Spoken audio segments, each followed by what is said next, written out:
Hi. I had another dream. God gave me a dream on January 7th, which is Ethiopian Christmas. Now, if you remember, on Christian Christmas, December 25th, God gave me a great dream confirming some conversations I had with him the night before about wanting to have a very deep relationship with him. And that night and Christmas morning, he gave me this dream confirming that we are going to have this great relationship. It's going to progress very quickly, and that he hears my prayers and desires the same thing, which was like the best Christmas present ever. It was a great Christmas after I figured out what he was saying in my dream. So on Ethiopian Christmas, January 7th, he gives me another great dream after having conversations with him. So let's talk about Ethiopian Christmas first. So there's a population of people that believe that Jesus was born around the high holy days in September, October. Actually, Jesus' birth was celebrated for about 400 years after his birth or death. It was actually celebrated on September 11th. So they really do believe that that's probably when he was born. But there's also a significant amount of people that believe he was born on our January 7th. Now, we have several types of calendars. You have Jewish calendar, you have our calendar. There's different calendars, so it's a little bit confusing. As Christians, I do believe that we need to keep our eye on Ethiopia, because the more I'm diving into Jesus and history, it kind of keeps going back to Ethiopia. I've learned that the Ethiopian Bible includes more books of the Bible than our typical Christian Bible, because Constantine decided he was going to take books out and decide what books are going to be in the canon and what books are not going to be in the canon, which is suspect to me. I haven't really dove into that, but in the Ethiopian Bible, it contains the book of Enoch, which is a book that explains a lot about the Nephilim and Noah, and I think it's a very important book. So why it's out, not sure. We're not going to go down that rabbit hole today. But what I'm saying is, whenever I hear something about the Ethiopian calendar, I want to keep my eyes open, because it will probably be closely aligned to God and what he's saying, just like the Jewish calendar is. So I don't know if they share the same calendar or not. I'll have to look that up. Anyway, so Ethiopian Christmas. It's not a surprise that I had this dream on that specific day.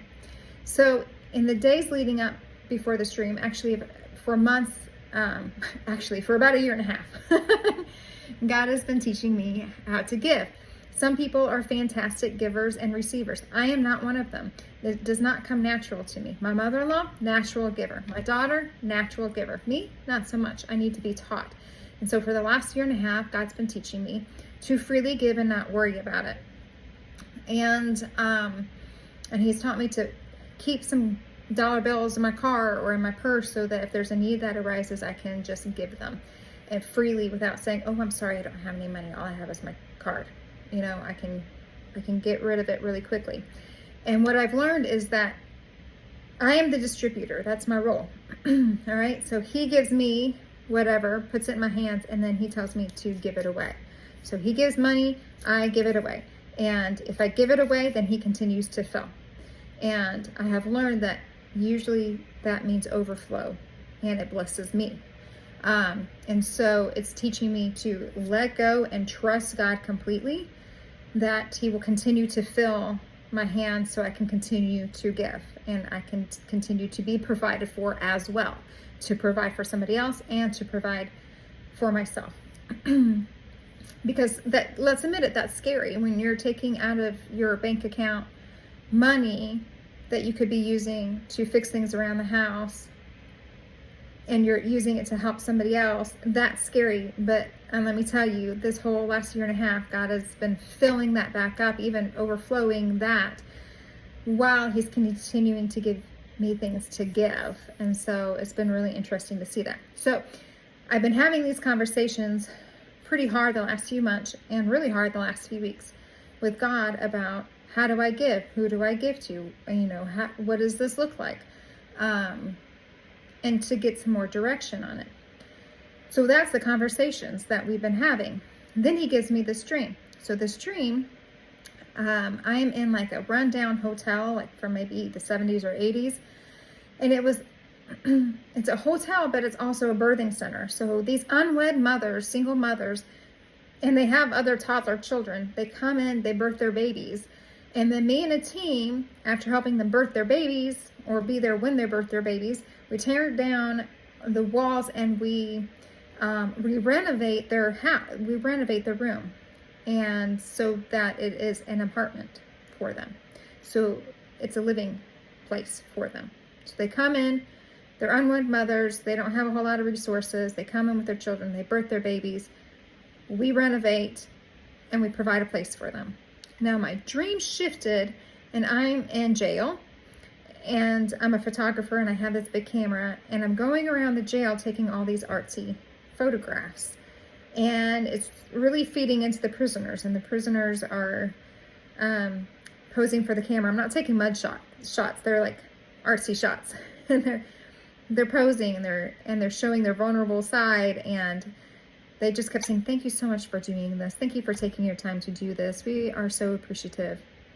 And I don't know what I was doing it for. I don't know. Was I decorating the prison? I don't know. I don't know the purpose, but they were appreciative. And so I was obviously doing something for a vulnerable population, just like it paralleled with the unwed mothers in the birthing center, and how that was a vulnerable population, and we were feeding into that and providing for them in some way. And we were filling a need for them, whether the prisoners were feeling a need to be seen, is what God is just telling me right now, which makes so much sense. Okay.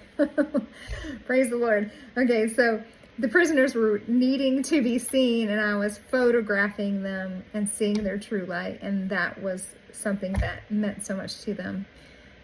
And I'm getting emotional because that just makes so much sense. Okay. So, praise the Lord on that. All right, so God gives me this dream. What's so fantastic about this dream is throughout the whole entire dream, God is playing in my head Honey in the Rock. Now, Honey in the Rock comes from Psalms 89, all right? It's not a song that I grew up with. It's a song that I recently learned, and it was playing throughout the whole entire dream, and I woke up. And whenever God puts a song in my dream, because it doesn't happen very often, I know it's important. And it adds a significant element to that dream. So right when I woke up, I was like, Honey in the Rock, and I wrote it down in my phone, and then I started recalling my dream. And then I thought, I need to look up the lyrics to see how God is tying this into my dream. And I said, wait a minute, I'm going to wait, because I think I have a sneaky suspicion God's going to confirm this on Sunday morning, right? So Saturday was Christmas, Ethiopian Christmas, and Sunday, the next morning, the first song that played, Honey in the Rock. And I'm like, confirmation, bingo, bingo, this is it. So I'm going to read some of the lyrics, all right? And then I'm going to talk about how God is tying this all together, okay? So here are the lyrics. There's honey in the rock, there's water in the stone, manna on the ground no matter where I go. I don't need to worry now that I know everything I need you've got. There's honey in the rock. Praying for a miracle, thirsty for the living well, only you can satisfy. Sweetness at the mercy seat, now that I've tasted it's not hard to see, only you can satisfy. There's honey in the rock. Freedom where the Spirit is, bounty in the wilderness, you will always satisfy. The honey in the rock, water in the stone, man on the ground no matter where I go. I don't need to worry now that I know everything I need you've got. There's honey in the rock, purpose in the plan, power in your blood, healing in your hands. Started flowing when you said it's done. Everything you did's enough. I keep looking, I keep finding. You keep giving, I keep providing.